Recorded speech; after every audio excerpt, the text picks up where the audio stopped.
nobody can ever foretell with certainty the way oil prices will go. It's related to too many factors that can throw the prognosis that you give.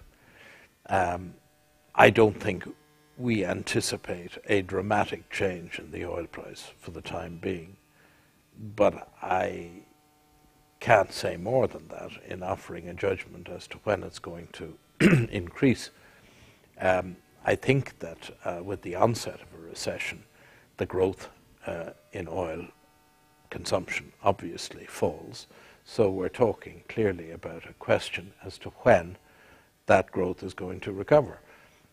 China and India are vital parts of this, because since 2002, the consumption of oil in the OECD countries had not increased in any event. There had been, however, very significant increases in oil consumption in the emerging economies, particularly in India and China.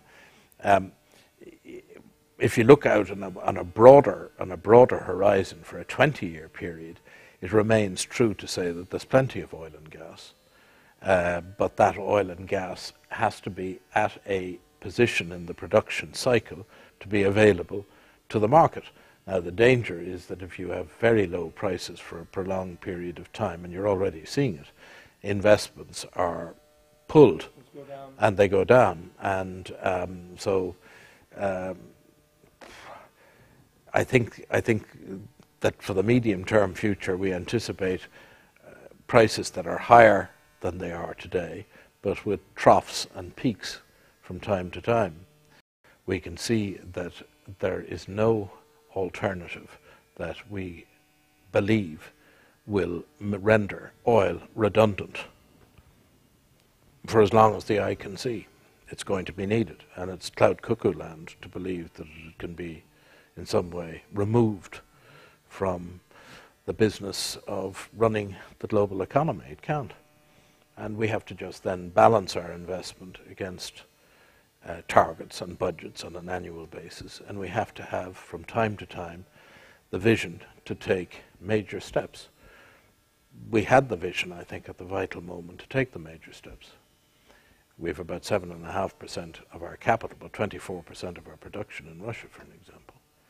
Now, many areas of activity in the oil sector are challenging, politically or economically.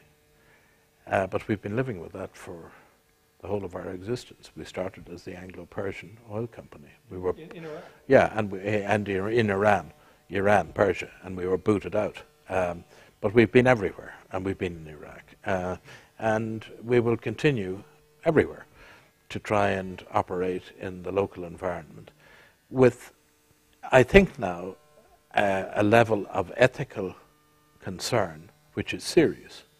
We have, as a main board committee, for an example, and we only have 4, we have a main board committee which is deals with the environment and ethics together and safety.